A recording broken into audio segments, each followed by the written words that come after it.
With your latest news, I'm April Cummings. A group of protesters gathered in front of the Legislative Assembly today in response to a report from the Progressives saying they'd swung a couple of independents over to their side to form a majority in the new government. The numbers didn't lie, guys. We had an independent-led government, and people were supposed to respect those results. Why are these agendas? Why are these little last-minute decisions happening? Why are these people, jumping ship or trying to make these strategic moves? The reason why it is because, like I said before, the proof is in the pudding. Nobody scrambles to do this kind of desperation for nothing. Initially, a group of 10 independents led by Newlands MP-elect Wayne Panton signed a letter which was submitted to the governor's office with the expectation that it would trigger a swearing-in on Wednesday. But less than 24 hours later, the Progressives issued a statement in a PDF that showed some signatures of 10 members of 10 MP-elects, including Isaac Rankin and Sabrina Turner. Mr. Rankin and Mrs. Turner's signatures were also on the letter submitted to the governor on behalf of the independents. That, plus rumors of a swearing-in ceremony, brought protesters to Constitution Hall to express their frustration. We're concerned citizens. It doesn't matter what our names, it doesn't matter about location or number. The fact of the matter is we have a voice. We're here, and we are here to remind each of those persons that are now applying to fill these seats that we're going to remain heard going forward. We reached out to the governor's office for comment, which issued a statement in response. Here's Radio Cayman's Dion Anglin with more on that. At 3:38 p.m. today, an official statement from the governor said no meeting of Parliament was planned, but that the civil service has begun preparations for the swearing-in of a new government following Thursday's meeting with elected candidate Mr. Wayne Panton. The governor says there is a constitutionally mandated process which requires the candidate representing the majority of votes in the Parliament to meet with him and confirm their ability to form a government, as Mr. Panton has done. The next step in the process is the publication of a proclamation to call a session of the Parliament, which Mr. Panton has requested for Wednesday, April 21st, at which all newly elected and appointed members of Parliament will be sworn in and vote for a premier. Mr. Roper says preparations will continue until a new government is sworn in. Reporting for Radio Cayman News, I'm Dion Anglin. Elections officials investigate a complaint raised by a candidate about the handling of ballot boxes during Wednesday's election. Radio Cayman's Carsley Fuller has more. Supervisor of Elections Wesley Howell says the Elections Act empowers returning officers to make provisions for the safe custody of ballot boxes, but it doesn't specify how it should be done. Mr. Howell says election staff have always ensured that all mobile and postal ballot boxes are transported in a sealed condition from a secure location to the respective counting station. And this year, as an added precaution, they use police escort when transporting the boxes. He says before the boxes are opened, candidates' agents are able to examine the seals for their signatures, which were placed there when the boxes were sealed up and securely stored. As such, the Elections Office stresses that the process of transporting ballot boxes is both secure and in full compliance with the law. The Department of Labor and Pensions releases the final numbers from the COVID-19 pension withdrawal program. The National Pensions Amendment Act 2020 allowed people to make emergency withdrawals from their pension accounts to alleviate the financial strain of the COVID-19 pandemic.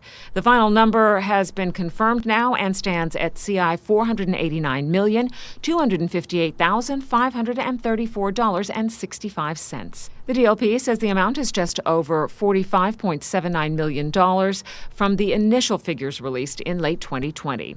Based on statistics from the Department of Labor and Pensions, all pension administrators have now submitted their final numbers, which indicate a total of 53,361 applications were received, of which 43,090 were approved and 10,271 were rejected. The ability for persons to withdraw from their pension accounts came to an end on the 31st of October 2020. Chief Medical Officer Dr. John Lee reports 519 COVID-19 tests have been carried out since Thursday's report. There were 2 positives. The individuals will remain in isolation until considered recovered and were travelers who tested positive following routine screening. The number of people in isolation, either at a government facility or in their homes, is 669. The total number of COVID-19 vaccines administered to date is at 61,181.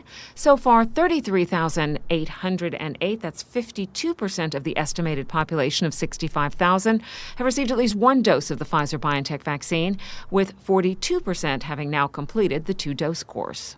The National Drug Council issues a caution about using apps for alcohol management.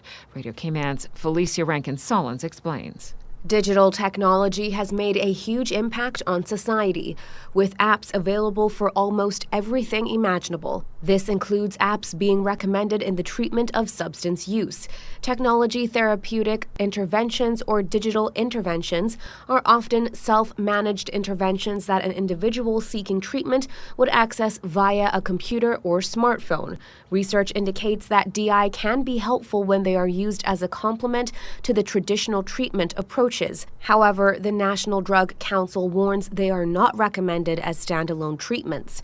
But there are several benefits to using DI that are associated with seeking help and stigma.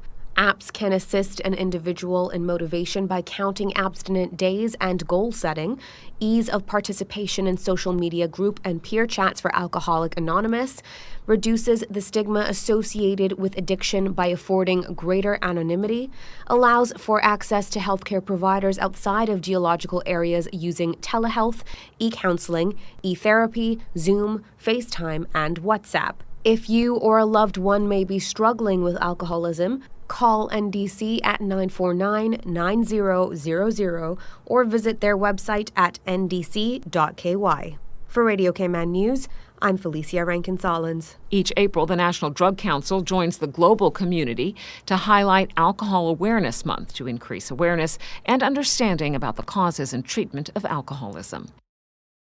The Cayman Islands will be joining in a moment of silence in honor of Prince Philip Saturday. As a mark of respect, the Minute of Silence will be observed throughout the Cayman Islands beginning at 9 a.m. on Saturday in remembrance of His Royal Highness Duke of Edinburgh.